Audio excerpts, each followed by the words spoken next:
In the frantic chaos of our 21st century world, one nation consistently dominates the headlines: Iran. We hear of nuclear ambitions, geopolitical chess moves, and whispered threats that echo across the globe.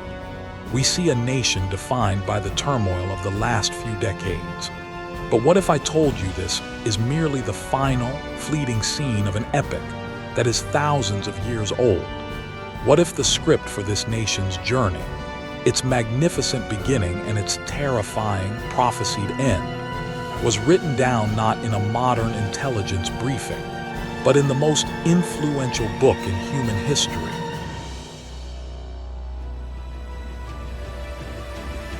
Welcome to Secrets of the Ancients, where ancient mysteries awaken. Faulkner's words have never been more true than when we examine the nation of Iran. To the world, it is a nexus of conflict, nuclear ambition, and revolutionary fervor. But beneath the surface of modern politics lies a story of immense depth, a history woven directly into the fabric of the biblical narrative. This isn't just a story of an ancient kingdom.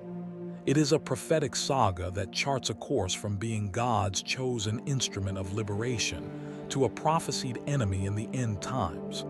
Today, we are not just recounting history, we are decoding it. We will journey back to the dawn of civilization, to the very pages of Genesis, to uncover the origins of the Persian people. We will stand with the prophet Daniel in the court of Babylon as he interprets dreams that seal the fate of empires, and we will witness how a pagan king, Cyrus the Great, becomes one of the most pivotal figures in Jewish history, a messianic figure long before the Messiah. But we will also confront the darker, more complex prophecies.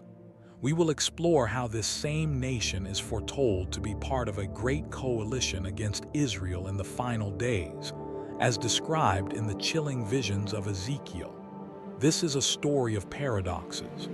A Gentile nation chosen to save the people of God, a benevolent empire destined for a future conflict, and a modern state whose actions today seem to echo the prophecies of millennia past. Join us as we unravel the biblical destiny of Iran and ask the critical question: is ancient prophecy unfolding before our very eyes? This is the secret of the ancients.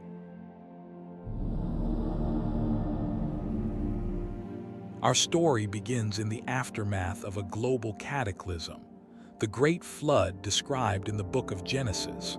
From the sole surviving family of Noah, new nations were born. Genesis chapter 10, often called the Table of Nations, acts as the earliest ethnographic map in the Bible. It's here we find the primordial seeds of the people who would become the Persians. The text mentions two key descendants of Noah: Madai from the line of Japheth and Elam from the line of Shem. This distinction is not merely genealogical, it's geopolitical and cultural. The descendants of Madai, the Medes, settled in the rugged, mountainous northern regions of modern-day Iran. Their environment forged them into a hardy, resilient, and fiercely independent people.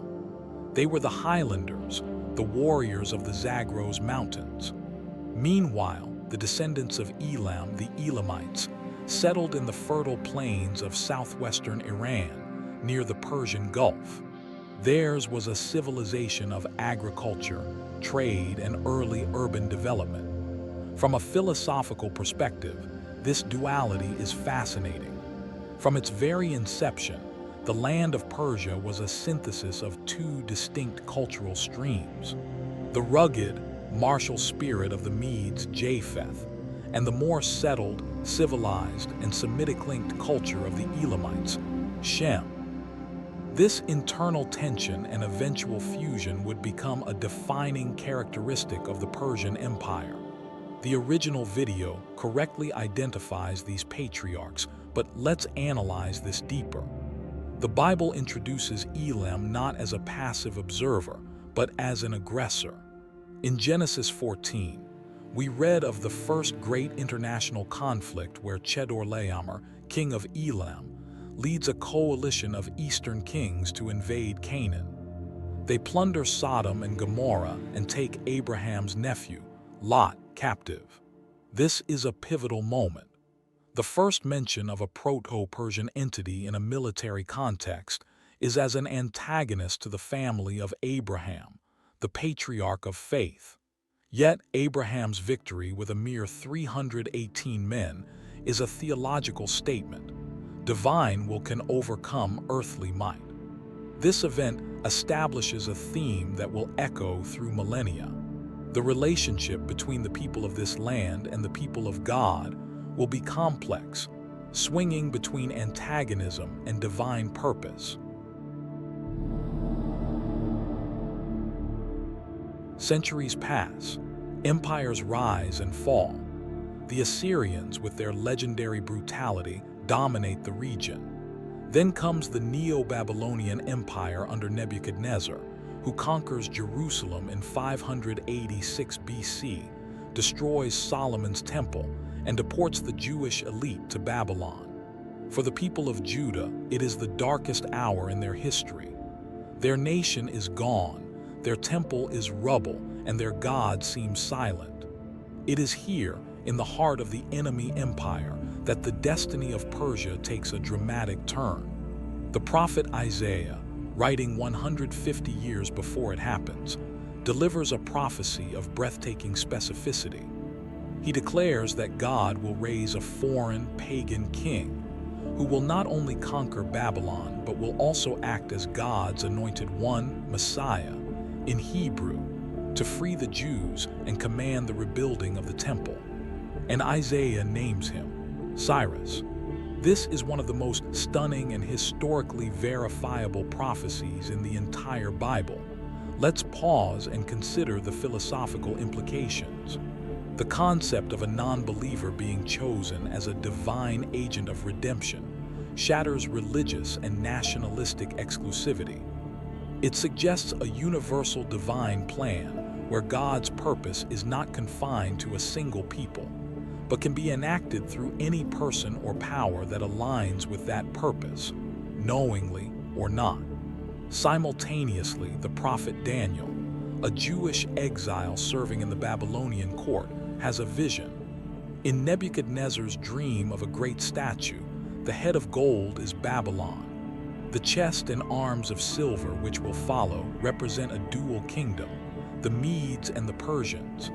Daniel's vision confirms Isaiah's prophecy. Babylon will fall and a new power, Medo-Persia, will rise to take its place. And so it happened. Cyrus the Great, a visionary leader of Persian Elamite descent, unites the Medes and Persians.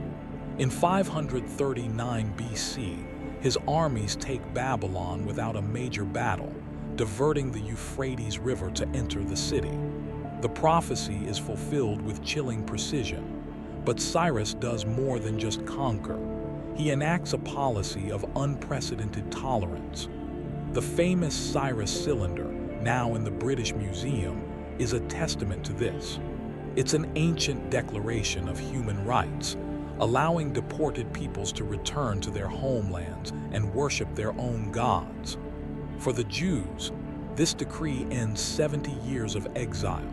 Cyrus not only frees them, but also funds the reconstruction of their temple. Persia, once the land of an early foe, Elam, now becomes the great benefactor and protector of the Jewish people. The story of Persia's benevolence continues in the book of Esther. The setting is the Persian capital of Susa, under King Ahasuerus, likely Xerxes I. The story is a masterclass in political intrigue, courage, and divine providence working behind the scenes. When Haman, a high-ranking official and a descendant of the Amalekites, ancient enemies of Israel, plots a genocide of all Jews in the empire, it is Esther, a Jewish orphan who has become queen, who must risk her life to save her people. Her famous words, "If I perish, I perish," represent a turning point. It is a declaration of choosing moral action over personal safety. The story's resolution is a dramatic reversal of fortune, a concept central to ancient storytelling. Haman is hanged on the very gallows he built for Esther's cousin Mordecai, and the Jews are given the right to defend themselves, turning a day of planned annihilation into a day of victory. This event is still celebrated today as the Festival of Purim. From a historical critical perspective, the Book of Esther is unique. It is the only book in the Bible that does not mention the name of God. Yet his presence is felt in every coincidence, every turn of events. It suggests a theology of hidden providence, that even in a secular political context, where God is not openly acknowledged, his will is being worked out through the courageous actions of individuals. Persia is the stage for this divine drama, a place where the fate of God's people is secured not by overt miracles, but by human agency and political maneuvering. Simultaneously, the prophet Daniel, a Jewish exile serving in the Babylonian court, has a vision. In Nebuchadnezzar's dream of a great statue, the head of gold is Babylon. The chest and arms of silver which will follow represent a dual kingdom, the Medes and the Persians. Daniel's vision confirms Isaiah's prophecy. Babylon will fall, and a new power, Medo-Persia, will rise to take its place. And so it happened. Cyrus the Great, a visionary leader of Persian Elamite descent, unites the Medes and Persians. In 539 BC, his armies take Babylon without a major battle, diverting the Euphrates River to enter the city. The prophecy is fulfilled with chilling precision. But Cyrus does more than just conquer. He enacts a policy of unprecedented tolerance. The famous Cyrus cylinder, now in the British Museum, is a testament to this. It's an ancient declaration of human rights, allowing deported peoples to return to their homelands and worship their own gods. For the Jews, this decree ends 70 years of exile. Cyrus not only frees them, but also funds the reconstruction of their temple. Persia, once the land of an early foe, Elam, now becomes the great benefactor and protector of the Jewish people. Centuries later, Persia makes one final, profound appearance in the story of redemption. The Gospel of Matthew tells us of the Magi who came from the east to worship the newborn king of the Jews. Who were these Magi? The term comes from the Greek magi, which referred to the priestly and scholarly caste of Persia, followers of Zoroastrianism. They were astronomers, philosophers, and keepers of ancient wisdom. It is highly probable that they were heirs to the knowledge and prophecies of Daniel, who had been the chief of the wise men in both Babylon and Persia centuries earlier. Daniel's prophecy in Daniel 9 gives a precise timeline for the coming of the Messiah, the Prince. The Magi, observing the heavens and knowing these prophecies, understood that a celestial event signaled the fulfillment of this ancient timeline. Their journey is deeply symbolic. They bring three gifts: gold, the gift for a king acknowledging Jesus' royalty; frankincense, an incense used in temple worship acknowledging his divinity; myrrh, an embalming spice foreshadowing his death and sacrifice. Think about this. While the religious leaders in Jerusalem were largely oblivious, and the political leader, King Herod, was plotting murder, it was these Gentile scholars from Persia who were the first to recognize and worship the Messiah. The nation that freed the Jews from exile and saved them from genocide now becomes the first nation to bow before their ultimate king. It is a beautiful and fitting conclusion to Persia's positive role in the biblical narrative. But the biblical story of Iran does not end in Bethlehem. The prophets who foretold Persia's role as a redeemer also foresaw a darker destiny in the eschatological, or end times future. The prophet Ezekiel, in chapters 38 and 39, describes a great war in the last days known as the War of Gog and Magog. He paints a picture of a massive coalition of nations, led by a figure named Gog from the land of Magog, often associated by scholars with regions north of Israel, possibly modern-day Russia or Turkey, that will come like a storm to invade a restored Israel. And in the list of nations that form this alliance, named explicitly in Ezekiel 38:5, is Persia. This is a shocking prophetic shift. The very nation that rebuilt the temple is now prophesied to be part of an alliance that seeks to destroy the people of God. With Persia are listed Cush, modern-day Sudan, Ethiopia, and Put, modern-day Libya and North Africa. Connecting to today, it is impossible to read this ancient prophecy in the 21st century without seeing startling parallels to our current geopolitical landscape. Today, modern Iran, Persia, is the sworn enemy of the state of Israel. It is the leading state sponsor of anti-Israel proxy forces like Hezbollah in Lebanon and Hamas in Gaza. Furthermore, Iran has forged a deep strategic alliance with Russia, a leading candidate for Magog, and has close ties with other nations in the region. The prophecy describes this coalition's motive as a desire to capture spoil and seize plunder. While this could mean material wealth, in a modern context, it could also refer to the strategic and ideological prize of destroying Israel and dominating the Middle East. The prophecy concludes with God's direct intervention. The invading armies are destroyed not by the Israeli military, but by supernatural events, earthquakes, fire, and internal confusion.